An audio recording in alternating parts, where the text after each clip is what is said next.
What's up, everybody? Metal Dave here, along with my co-host Jason McMaster, bringing you another episode of the Talk Louder podcast. Today, we are joined by Ginchy and Phil Davis from the Oxys. Ginchy is the guitarist. Phil is the lead singer.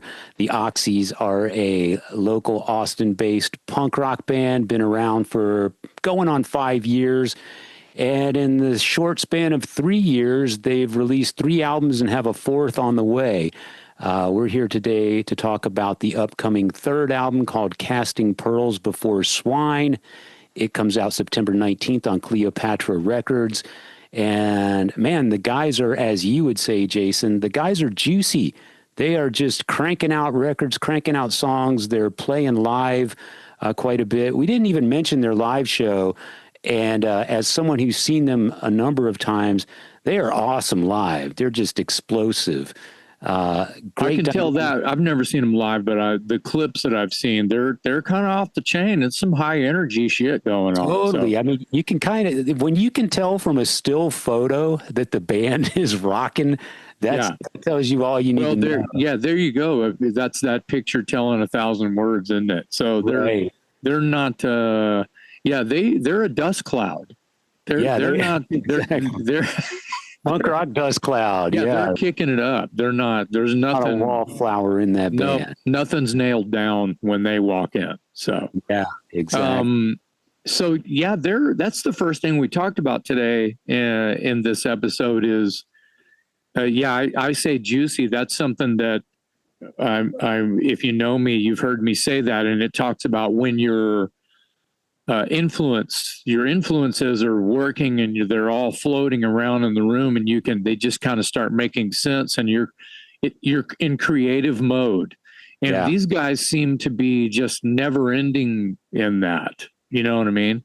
They're a jar of juice right now. And it was cool to see how they cull their songs and build from a germ, and it's not different than the way that I or you or anybody else would put words together or parts to create content, as the kids say, or write a song in this case. So that's what I like. Creating something from nothing is, starting from a germ, and then by the time it reaches the stage, well, what about that story all in between about how it got tried and fell and perfected and then chosen, and now it's a video. You know what I mean? So these songs are stories. They have journeys, and these guys are pretty good at telling stories, and they're living it too. So they have stuff to call from. They're never going to run out of things to write songs about. I just hope they're a little bit on the safer side of things going forward. Yeah, we heard some stories today about some pretty dark influences. It's life on the road can turn into dangerous if you're in the band and the driver. Yeah. So it's one less mouth to feed if you're the singer or bass player or whomever, and you got to play a gig and then drive for 20 hours. That's bad medicine. Yeah. Well, they are extremely prolific, I think is the complicated word for juicy. Inspired all the time, it sounds like. 3 albums in 3 years is saying a lot, and a 4th one basically in the can, just waiting. So they do it kind of like everybody was contracted to do it back in the 70s. Back in the day, yeah. Every 6 months, if you weren't on the road, you were making another record, even though you just toured your last record, which came out 6 months prior. Exactly. So everybody that I was a fan of, there was a new record to buy like every summer. I had a new record by my favorite band. Exactly. Which is crazy. 2 records a year basically is where we're going with this. And these guys are keeping up with that plan pretty much, which I think is incredible if you can keep up that momentum, It's hard. It's hard to do sometimes. It's like 70s style, you go back to your collection and you look at Judas Priest, Kiss, and Black Sabbath, and you realize Elton John, whatever. Put out 5 albums in 4 years or something like that. It's like, what? And those albums were all about, 9 songs, which I thought was great because that's perfect for me. Back then it was hard to write songs on the road. So bands back then would go into the studio. Yeah, I've got this management call, right? Got the studio booked for next week when you guys get home. Well, you mean I'm not going home? I'm going to the studio. That's right. And you hang up the phone and you turn around. Well, we don't have any songs. That was common, to go into the studio without a riff, without a lyric, without shit. And then you're just jamming and you've got a producer going, that was good. Play that 4 times. And you're building songs that way. So no pre-production rehearsal. You're just jamming and someone's recording it and you're making songs out of it, which is magical when you think about how all the hit songs from back then were written just on whims and germs thought of that day, and like 6 hours later or less, they become this hit song, you know, like Someone Saved My Life Tonight or Goodbye Yellow Brick Road or something, whatever, Wang Dang Sweet Poontang, whatever it is. Right. Yeah. You know, they become fan favorites or hit songs, and they went in without a germ. When you think of it in that context, it makes you really appreciate it that much more. Big time. Yeah. Ginchy, we should mention, been a friend of ours for years. Jason. Jason. So Phil calls Jason like I do, and you call Jason Ginchy like a lot of other people do. I've always known Jason. That's okay. I don't even know where the nickname comes from, so I've always just known him and called him Jason. So no one, please, no one be confused when Philip is talking about Jason this episode. He's not talking about me. He's talking about Ginchy. Yeah, exactly. Or from my side, Jason. But anyone who easy to keep up with, you'll be able to keep up. Anyone who may not be familiar with the Oxys or Ginchy in particular, he previously played with Cheetah Chrome from the Dead Boys. He played in a later version of the Dead Boys. He played with Sylvain. He's done some pretty cool stuff. Got a lot of punk rock credibility, and he was in Speed Dealer. Yeah, Speed Dealer, Swamp Ass. Yeah, he's done a bunch of tons of shit. He was Broken Teeth's publicist for a little while. He booked us a bunch of shows for a little while. Yeah, so we go way back with him. And in fact, he's been on the show before. So if you're interested in learning more, especially about his background, today we're here to talk mostly about the dude. He was one of our first guests, actually. Yeah, go look up Talk Louder podcast with Ginchy and see if you can tell what kind of microphones me and Dave are using. That's how you'll tell how old it is. I don't know if anyone's noticed. I've changed microphones again. Yeah, I don't know if I'm happy with it or not yet, but that's beside the point. I think I was talking on a tin can with a string attached to it or something. Yeah, or one of those round snowballs. Yeah, that might have been what it was. It was. Yeah, I think it was. Anyway, the band is called the Oxys. Upcoming new album is out September 19th. It's called Casting Pearls Before Swine. There's currently a single out called Long Shadows. There's a video on YouTube. You can get a taste of them right now if the album is not out quite yet. Look them up. It's really cool punk rock, high energy stuff. And we were happy to have them today on the show. Ginchy and Phil from the Oxys today on the Talk Louder podcast.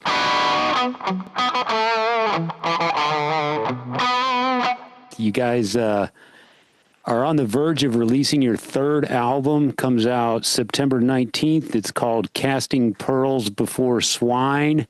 Your third album in about 3 years. You're cranking them out, man. Are you writing constantly, or is this a case where you're writing in bursts and you have enough left over to warrant another follow-up album real quick?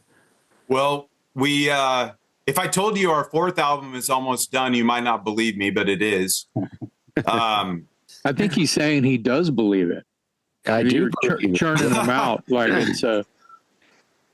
No, I mean, you're not going to the rock and roll store and buying these songs. You're like not sleeping at night, and because you have the rock and roll fever, obviously. So right. So for every album, I think we've demoed between 30 and 50 songs, and then we just go through those songs, and Phil picks the ones that he likes the best, and that's where we start.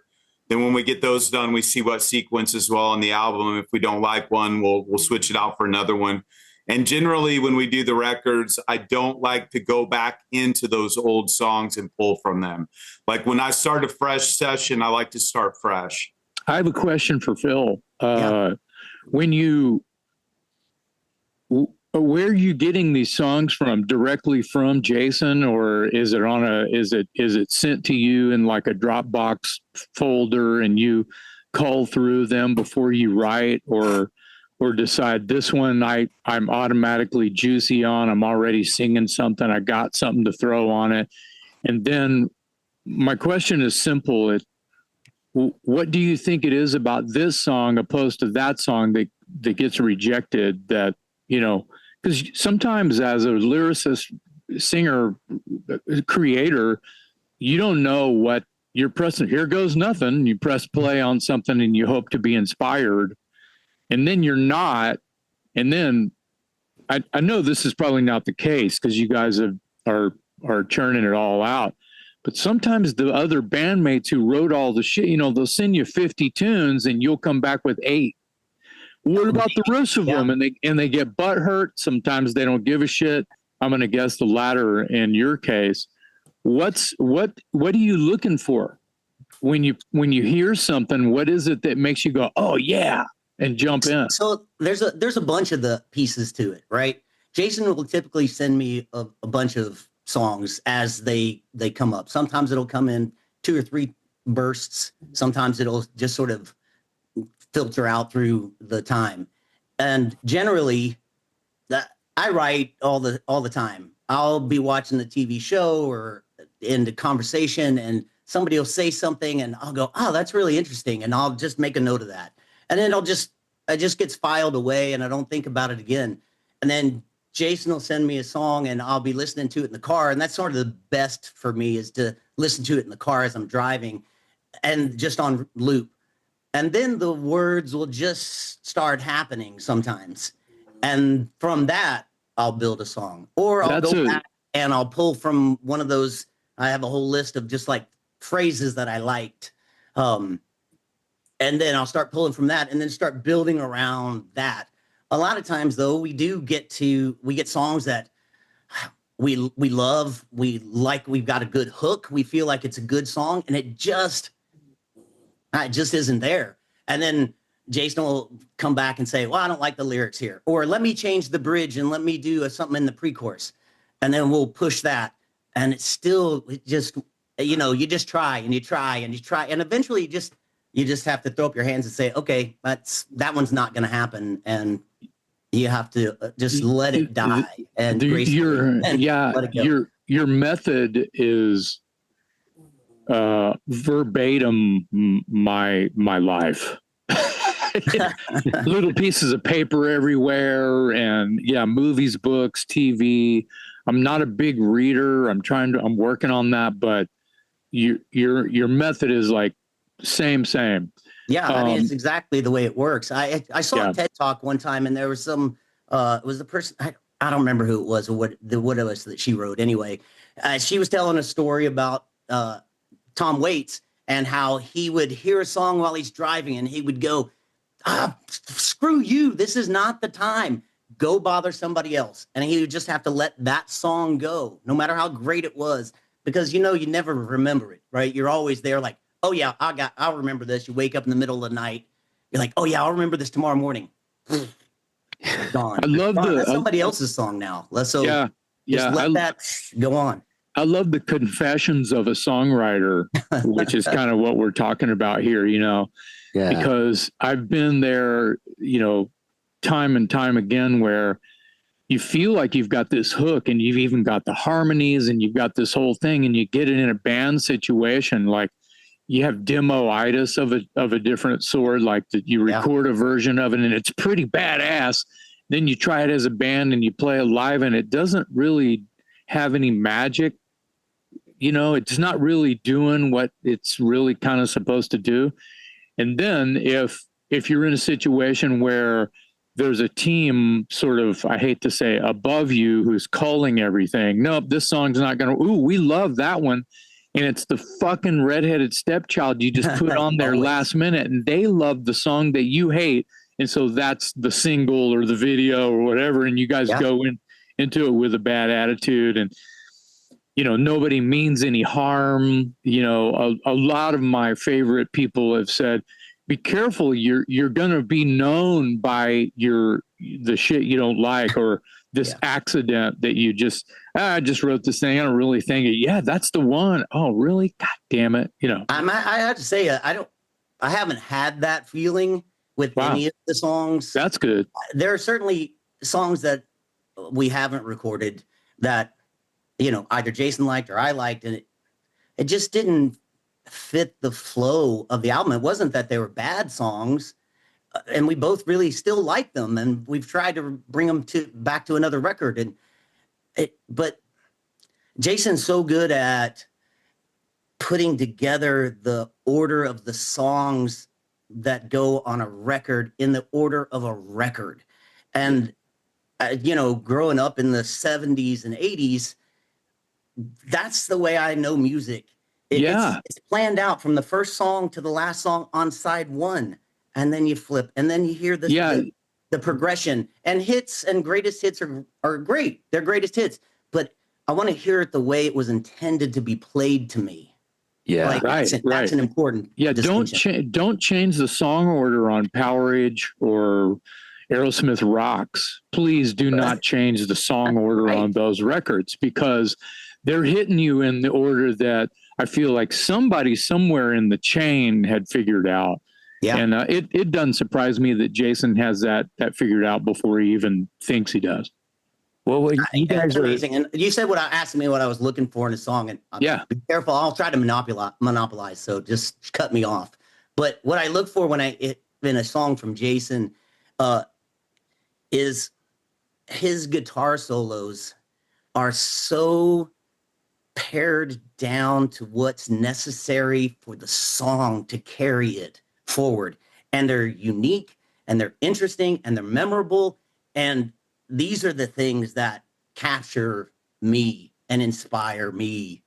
And then I'll hear something when we go into the recording, just like in Long Shadows, there's a guitar lead that he plays over top of the chorus going out, and the melody is so brilliant, and it kills me every time I hear little things like that I didn't notice the first time in the demo tracks. It just blows me away. So I'm glad we're talking about the sequence of the album, because I mentioned to everybody's, referring to Ginchy as Jason here. I've always known him as Ginchy. So we have two Jasons. Ironically, I know him as Jason. That's true. We have two I only know him as Jason. So when Phil's talking about Jason, he's obviously talking about Ginchy. But the flow of the album, I was telling Ginchy, I was listening to an advance copy of it, and I texted him and I said, maybe it's just me listening with fresh ears, and maybe it's just because the album is new, but I feel like this new album, Casting Pearls Before Swine, to me, it sounds like the most cohesive, and it has the most flow that you're talking about. To me, the listening experience of the new album is not that the others are bad or disjointed, but to me, this one seems to be the smoothest in terms of A to B. How would you guys describe this album compared to your last two? We're just getting better at it. That's all it is. When we set out and wrote the first album, we were all just trapped inside our houses because of the pandemic. And I was just, throwing songs at the wall to see what would stick and what we could write. I had no intentions of playing the songs live. I had no intent at all other than just writing some music, and it became very enjoyable for me. And so after we cut that first record, we kept going. But I think our direction as a band has become more focused. As a writer, I know what we do well. And a lot of the songs that I write, I have the live show in the back of my mind. And I know what we perform well. So I tend to write songs that I know are going to be good in the live show. Interesting. Yeah. I have a lot of people that are like, oh, your songs are getting faster. They're getting faster. It's like, well, the mid-tempo songs don't work as well in our set because of what we're doing. Yeah. So I'm just trying to write bangers, And then occasionally I'll slide in slower songs or whatever for the sake of the album. We generally don't play those live. Right. so, you know, there will be some surprises in the future once this album drops. We might throw a slow one in there, but is it just me, or are the keys more prominently featured in this album? I was looking at the credits trying to find out. I know in past albums, Ginchy, you've played a lot of the keyboards, but to me, I was looking through the credits and I couldn't find any credits on the new album. And again, maybe I'm just listening to it with fresh ears, and maybe I need to go back and revisit the first couple. But to me, it seems like there's more of a presence of keyboards on this album. There absolutely is. And I think that has everything to do with that I've played guitar for 40 years. And I really have fun beating around on the keyboard. It's new to me. It's fresh. I have fun with it. It also, for me, I've spent so many years writing songs with guitar. I'm really enjoying implementing other sounds into the music and using that to enhance the songs, you know? Yeah. And it's funny you mentioned that. I saw a club post a flyer for our show, an upcoming show the other day, and they referred to us as synth punk. Which I found that highly amusing. I mean, the keys. I wouldn't go that far. Yeah, right. I wouldn't either, but you know, I'll take it. Whatever. Well, it sounds like they're talking about Devo or something. Right. Yeah, totally. But I mean, synth is, the word synth itself is thrown around in the industry all over the place now because it's the flavor of the week.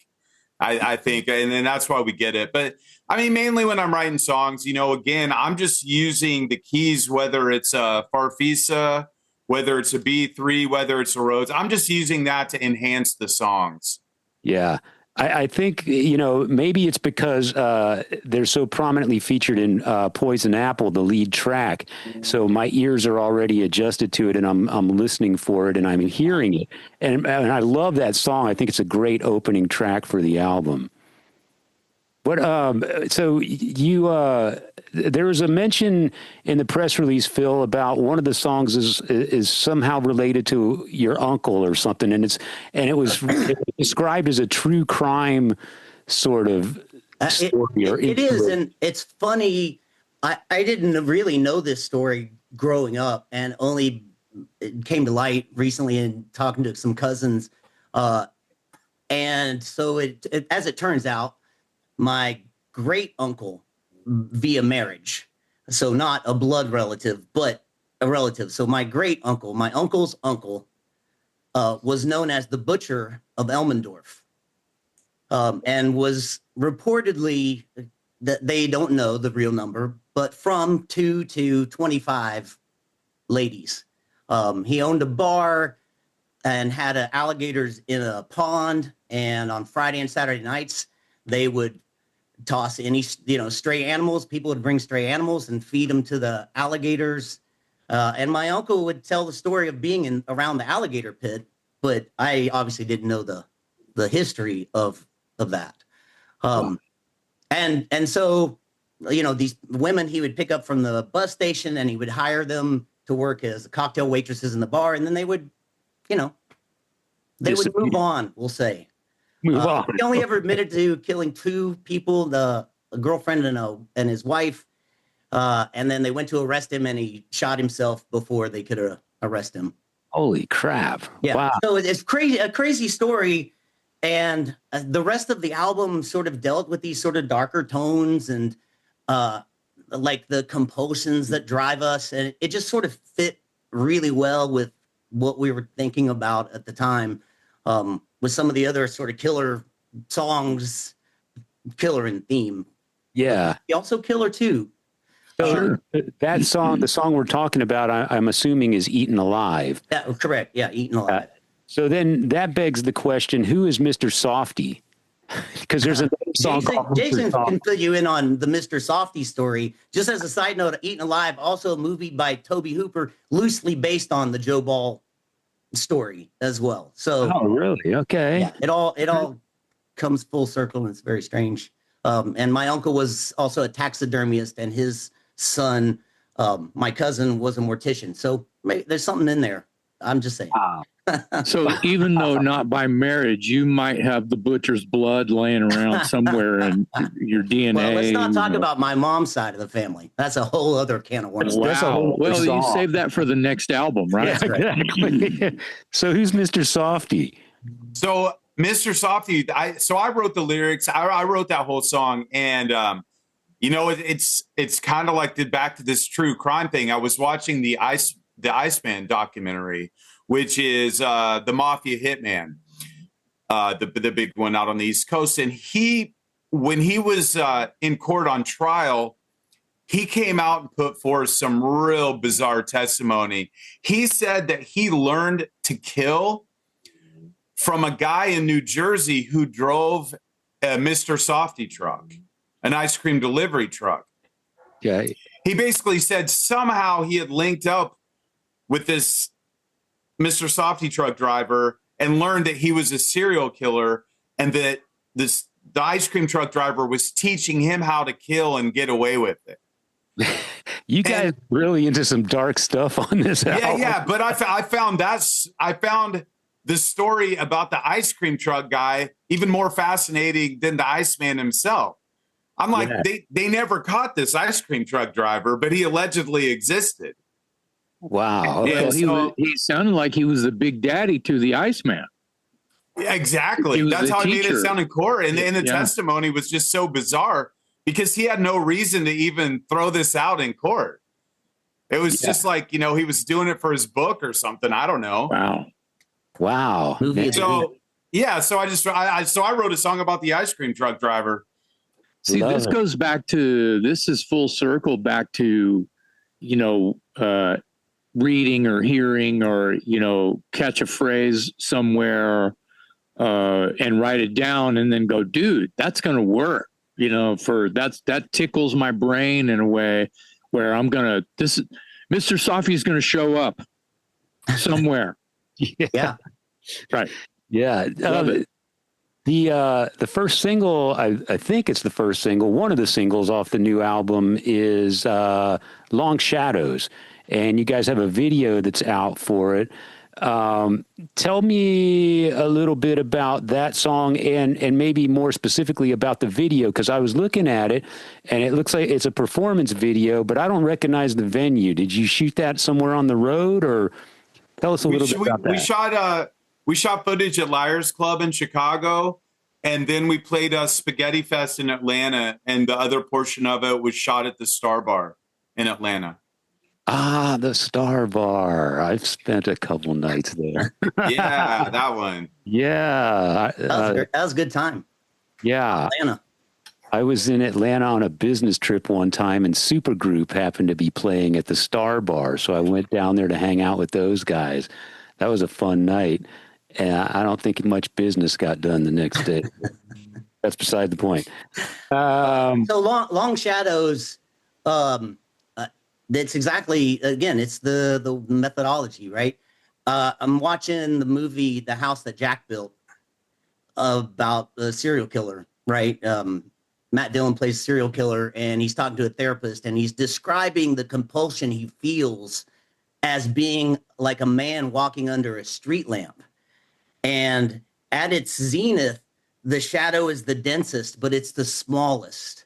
And as he rides that high and walks away from the street lamp, the long shadow is in front of him, gets shorter. And so he's feeding off of other way around. The long shadow is, as he gets to the middle part of the black, right? The long shadow that he rides the high until the long shadow is behind him. And then the shadow is coming up and he wants to strike again. And it's that feeling of compulsion, and the darkest times that he feels is when he's in the midpoint of the craving, and the high has ended, right? And the craving is just starting. And that's the deepest, darkest part, not darkest part, but the part that he feels most compelled to start again. And it translated to me watching that sequence and him sort of explaining it in the same way that we deal with all kinds of things like relationships, drugs and alcohol. And it's the same compulsive feeling that you have, that craving and that desire to get to that next thing. And the long shadow comes up from behind you, and it's a fight and it's a struggle, and the light goes away. And it's that whole play back and forth of what we struggle with, and relationships are the same. It's a toxic relationship, but you go back. Why? Because you feel compelled to. You have to until you can break that. And it's that's the cycle. And so yeah, that's where that sort of was driven out of just a little that little soliloquy in that movie. It's reminds me of Bad Habits by Thin Lizzy. Mhm. Yeah. great. Yeah. I mean, it's an age-old story, right? And we've all been around it. And a classic tale, isn't it? Then real. we've all struggled through it. And yeah, monkey on your back kind of story. Yeah. Was there any song on the album that was just done for out of to juxtapose here? Was there anything that was just kind of done for fun and it wasn't so deep and so dark? Because there's a lot of darkness, and you guys really got into not only your own heads but into the heads of some other dark figures as inspiration. I feel like they're that kind of a band first, and the darkness is just lurking. That's why I asked, because the music is real happy and sort of jumpy and that sort of thing. You don't really get that indication until you study the lyrics, or you talk to the guys like we're doing here. But anything on the album that was a little lighter as far as the inspiration, just for shits and giggles, so to speak? Jason, for you? I'm thinking here. I'm going through the album in my head.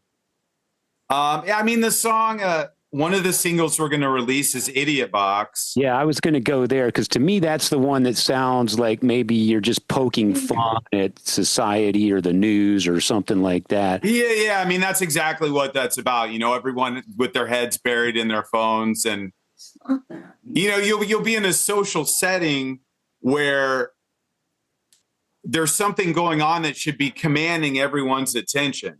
Mm-hmm. And you look around and everybody's staring at their phone. Right. There's many scenarios here that could apply to that song, but overall in general, that's what it's about. So how did the deal with Cleopatra come about? Because you've done 2 albums prior that were on Deadbeat Records, and this new one is on Cleopatra.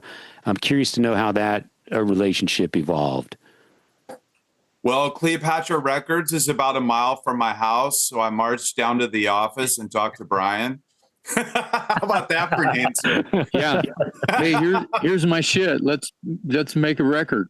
And Brian was obviously receptive. No, I had met Brian before. I think the first time, I don't even remember the first time I met Brian, but Danny B. Harvey is a friend of mine, and he's good friends with Brian and works with him. So it was kind of an arranged situation there. Yeah. For me to pitch the record. Well, that's cool. I'm curious to see where this goes. Nothing against Deadbeat. Deadbeat puts out great stuff, but I'm curious to see if maybe the reach of Cleopatra is a little farther.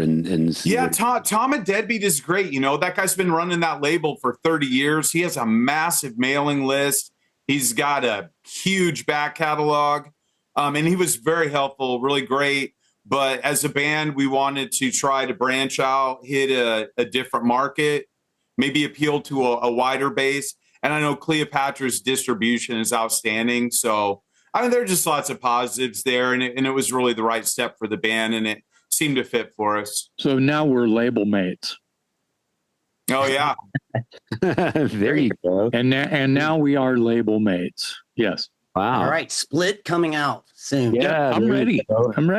I go down and hang out at the warehouse, and I could spend hours going through that catalog. Well, steal me some shit. I love it. So, the band's been around for what, 4 going on 5 years? Is that about right? Yeah, give or take. Okay. And in that time, you've had a lot of lineup changes, but you and Phil have remained the constants. So how is it that you and Phil came together? Because if I recall, I thought it was some sort of, you guys kind of came together through one of these punk rock bowling things or punk rock lottery or something. It was a punk rock lottery. I had some time off from touring at the time and got roped into doing the punk rock lottery. I got paired up with Phil. And the whole premise is you write 5 songs, 4 originals and a cover, then you perform them a month later. It's like a competition. And so I had all these original songs laying around, and I gave them to Phil and said, hey, we got to make some music here. Why don't you start with this stuff and see if you like any of it? Phil sent me back some stuff, and I'm like, oh, wow. Okay. Like I tried to use some of these songs with other singers in the past, and just, you know, it was all right. I just really wasn't feeling it. But when I got, you know, Phil's vocals back, I'm like, okay, this guy gets what I'm going for. And so then I just, even after the punk rock lottery, I just kept kicking in more songs. And that it was, you know, sometime after that, I was like, hey, we got a handful of really good songs here. We should just do a record. Like I said, it was the pandemic. We couldn't leave the house. So right. it was something to do and something to get by. That was the different recording experience at that time too. You know, going in solo, none of your bandmates are there, just you and the engineer and the producer. In this case was Jason, so he was there. But that's a very different experience than recording other times. You know, when everybody's there and you're having a good time, you're partying, and a lot of people would argue trying to do a thing. A lot of people would argue that it's better, it's healthier. Well, producing your own. You were distracted. Being there with no distractions. You're there. Yeah, sure. And if you're really paying attention to your performances, you're going to know, you know, do I send them this one? You know, if you have any questions, just recut it till you like it. Yeah. And there's no limit. It was just different. Was all. Yeah. You know? I mean, the pandemic. I still had Jason barking in my ear telling me a thing. But, well, that's good. That's good. But I prefer that method over, you know, a party behind me. Hey, can you guys leave? See, you don't have to tell your friends to piss off, you know? Yeah. You guys, the previous 2 albums the vinyl was released on like some really cool colored vinyl. One of them was sort of hot pink, and the other one that I have was gold. Are you doing colored vinyl on this upcoming one for Cleopatra, or does that remain to be seen, or what? Kind of remains to be seen. We opted to go with 180 gram black vinyl for fidelity purposes on this one to mix it up. So I don't know. I mean, after this run sells out, I don't know if they'll do another one with color or what the plan is. Yeah. I was going back to the formation of the band, and I don't know if you want to get into this or not, but Phil, do I remember that you were in a coma early on in the early stages of the band? Very, very early stages of the band. And it's strange that Jason and I didn't know each other before the punk rock lottery, because we have millions of mutual friends, including yourself, Dave. And I'd known Dave, I've known you for all the years, peripherally through all the different people that we've known, and you know, back in the Dead End Cruisers days and those times. Wow, yeah, way back, right? Going back, yeah, man, yeah. And so it's weird that Jason and I didn't know each other, but then we met through this punk rock lottery, and like the music spoke. That's my language, right? And so it just worked. And so just before we were about to go on our very first debut show, down to New Orleans, I went in the hospital. I had pancreatitis, and it was just supposed to be like a couple of days in and out and fine. And at that point, I developed SIRS, and everything exploded, and they had to put me in a coma. And overall, I was in the hospital for 2 months. And I came out of the hospital on August 6th, which the anniversary is coming up, getting out of hospital. Wow. And we went right into making the first video for Liars and playing the Halloween show. But Jason did take the rest of the band at that point to New Orleans, and our friend Natchet filled in for me as the singer. Oh, wow. For the debut show. Yeah. So in a long line of second singers, Steve Perry included, and Iron Maiden, right? Bruce Dickinson. I'm the second singer in the Oxys. Wow. Wow.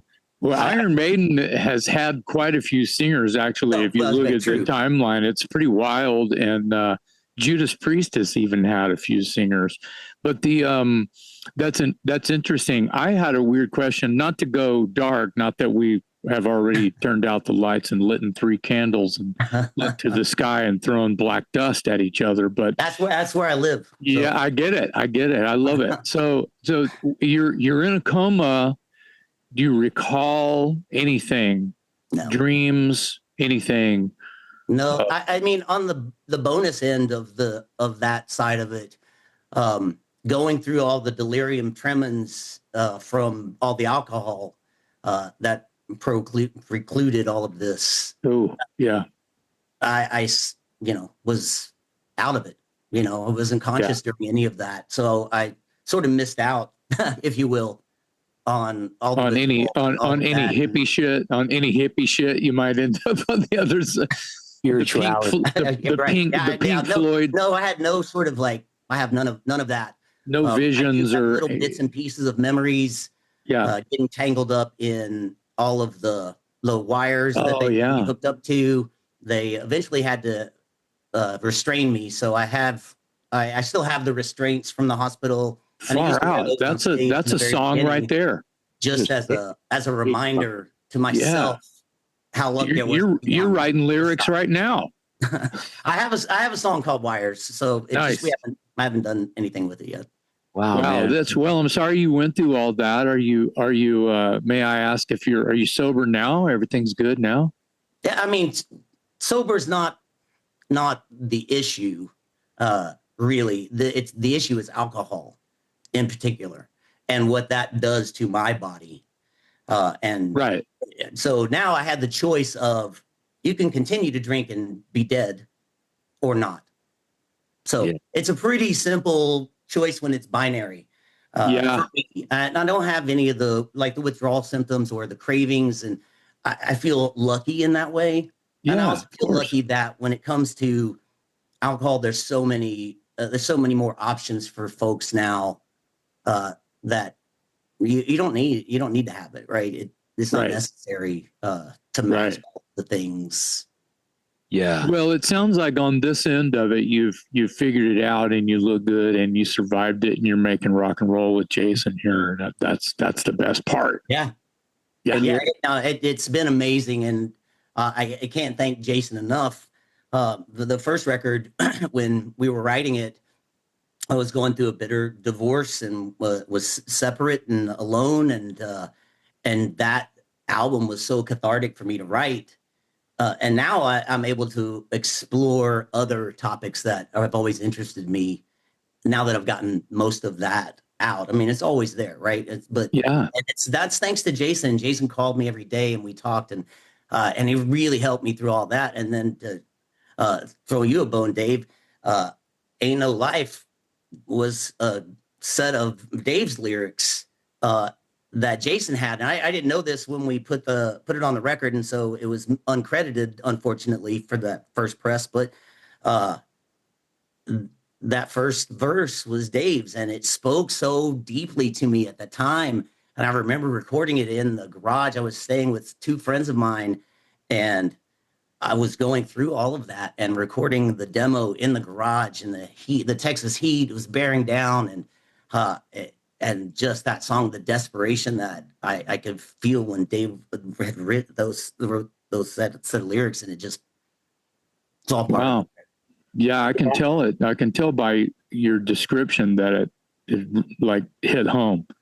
Yeah, I got to admit that was a really proud moment for me. It was like, wow. Oh, of course. I've used your lyrics before too a few times. So we got a small club going on here. Speaking of that, how can we? Phil, I really like. Thank you for sharing all of that, and I want to I'm sort of half joking here. How can the 4 of us start a coalition about how rock and roll has literally saved our fucking lives? Seriously.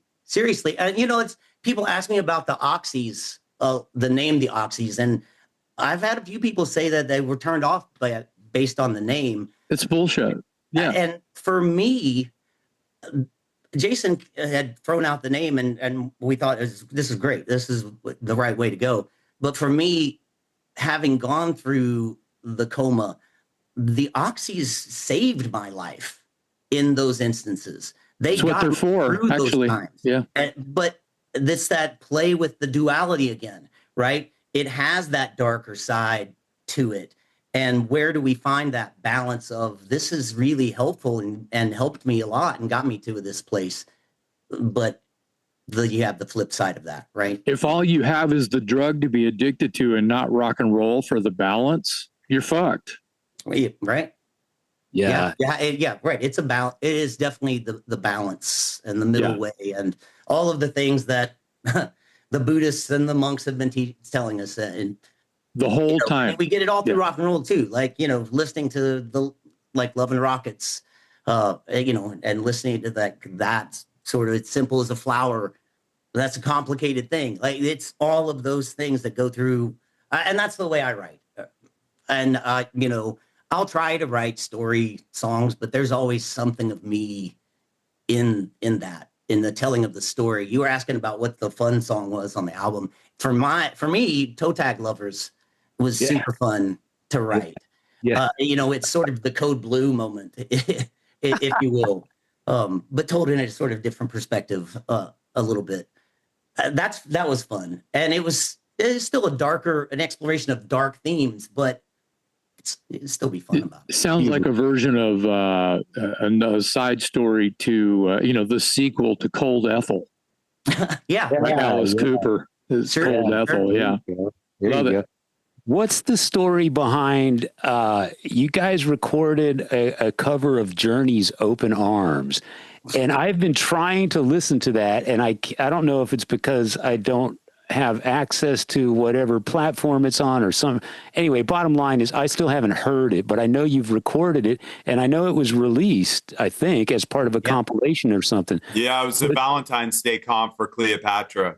Yes, so tell us about that. That sounds interesting. Oh, what a nightmare. Okay. So basically what happened was Cleopatra hit me up and they were like, hey, we got this Valentine's Day comp coming out with, all these awesome punk rock bands, UK Subs, Fear, this and that. So I'm like, oh yeah, of course we'll do it.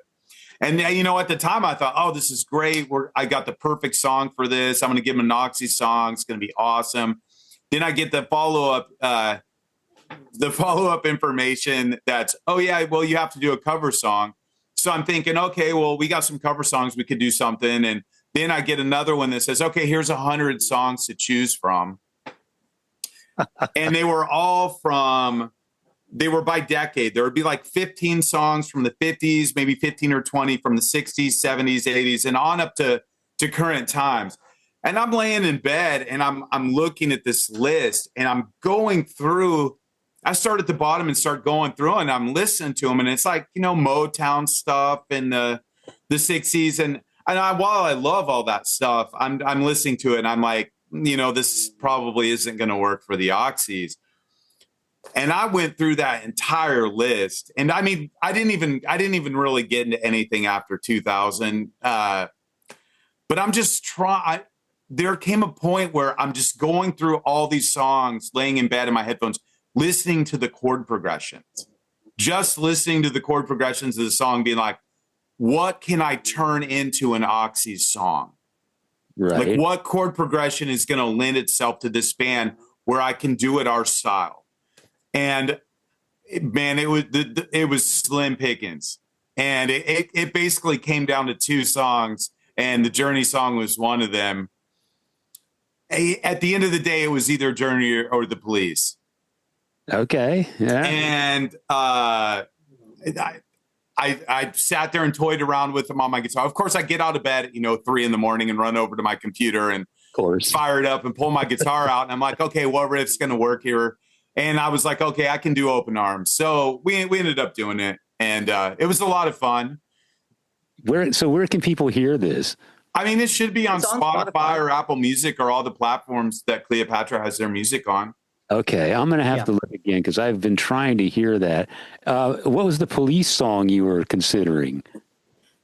Boy, I think it was Every Breath You Take. I think so. Yeah, I think it was. It was just at the speed we need to play it at. The riff is not really feasible at that tempo. Right. I remember leaving practice when we had first talked about it, and I said, any of the songs are pretty good. I'll whatever, I can make it work. Just I will not do Steve Perry. I'm just not going to do it. There's no way.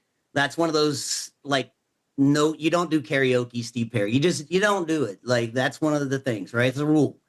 Right. And sure enough, I get home and, well, we all decided we're going to go ahead and do Open Arms. Great. Now I look like that guy who's. No, you were doing your own Perry. version. You were just singing his lyrics and, sticking to some of his melodies. You were being Phil. Yeah. Well, only Steve Perry can do Steve Perry. Isn't that the truth? Right. I can't sing Steve Perry. Shit, dude sings like an angel. Yeah. Yeah. You've got some upcoming tour dates, and I want to talk about that before this is over. But I also want to go back and, you guys had an episode a couple years ago where the van went off a bridge or off the side of the road or something. You're lucky to be alive. What happened there? Where were you, and what exactly went down? And were you able to continue the tour? I think you did after a couple days or something, weren't you? No, we didn't continue the tour. Okay. No. Right. We were going from Tucson. We were going to go play just a couple of songs stint at the Punk Rock Museum, which was going to be super exciting. I was one of the drivers. I had the Subaru Crosstrek, great vehicle.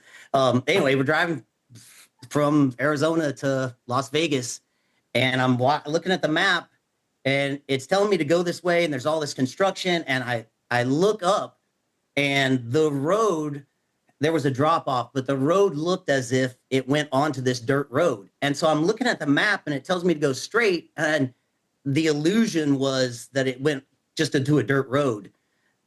But I didn't see the drop off because of the way it looked.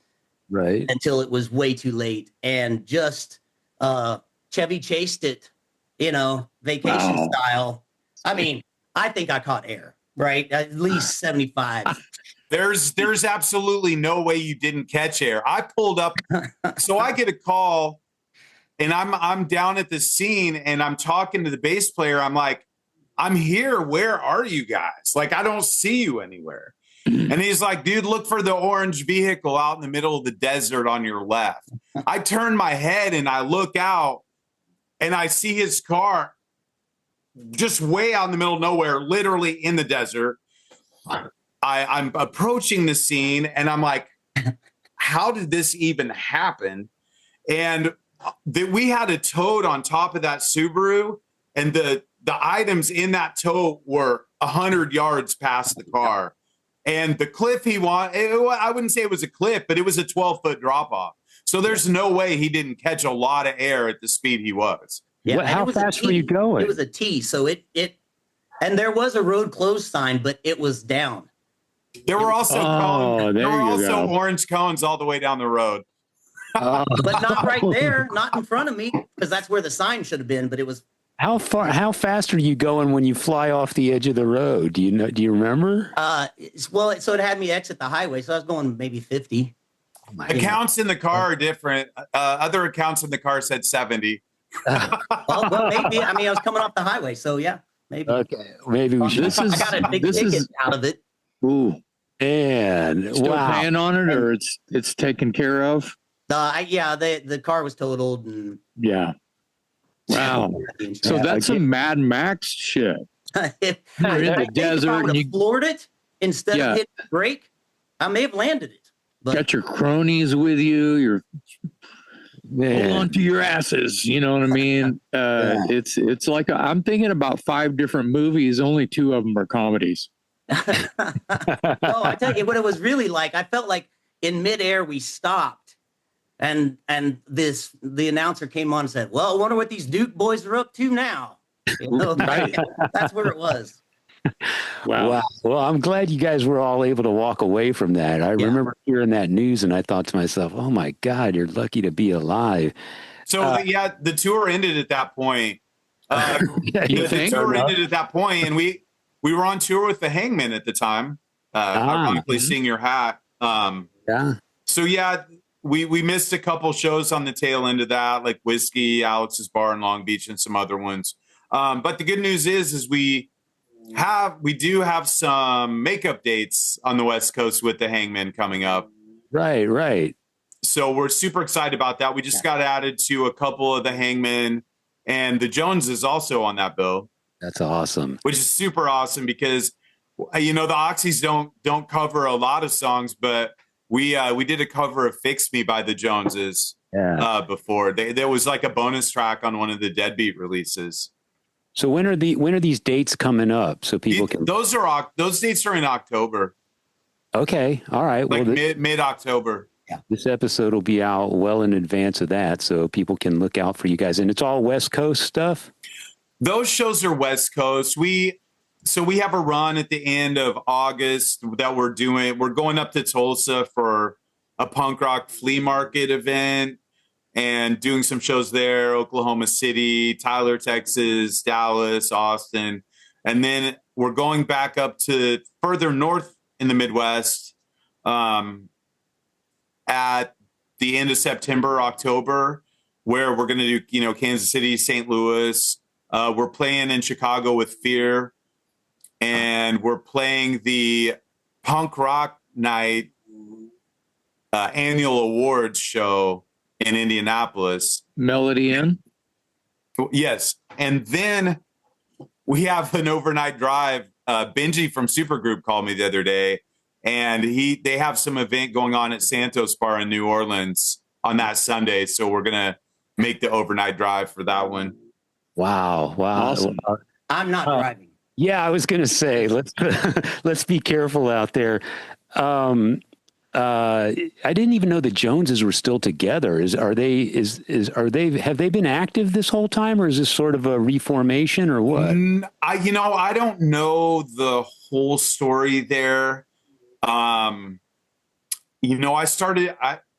talked to Jeff Drake a couple of times. He came out with a book about his life that is incredible. It's awesome. I love it. I'll loan it to you, Dave. I got it here at the house. Oh, right on. What's it called? Do you remember the title off the top of your head? Give me just a second. I want listeners and viewers to know about this as well. I'll tell you, I'm excited to be playing with the Joneses as my 15-year-old self. Okay, so it's right. This is his book right here. Guilty. Okay. And it's called Guilty. My life as a member of the Joneses, a heroin addict, a bank robber, and a federal inmate. Okay. It's the feel-good story of the year, folks. Yeah, so I don't know who's playing with the band, or I know they've done shows, throughout the years here and there. Well, that's rad, man. I'm glad that you guys got paired up with the Hangmen and the Joneses. You guys seem to always land on some pretty good bills. And it's interesting because I don't think your music sounds anything like, certainly not the Hangmen. And the Joneses maybe a little closer, but I always like the fact that you seem to end up on these bills where there's enough difference between the bands that it's not so homogenous. You know what I mean? It's you seem to be the same audience. The fresh fruit on the bill. It all appeals to the same audience, but it's not like a 1, 2, 3 all sound the same kind of thing. I like that. Yeah. All right. And so what's next for the album? You got any more videos coming up or yeah, we have a video for Idiot Box. It's going to drop on August 15th. And then we'll have a video for Eaten Alive that will come out on the 19th of September when the record drops. Oh, that should be a good video after the story we just heard.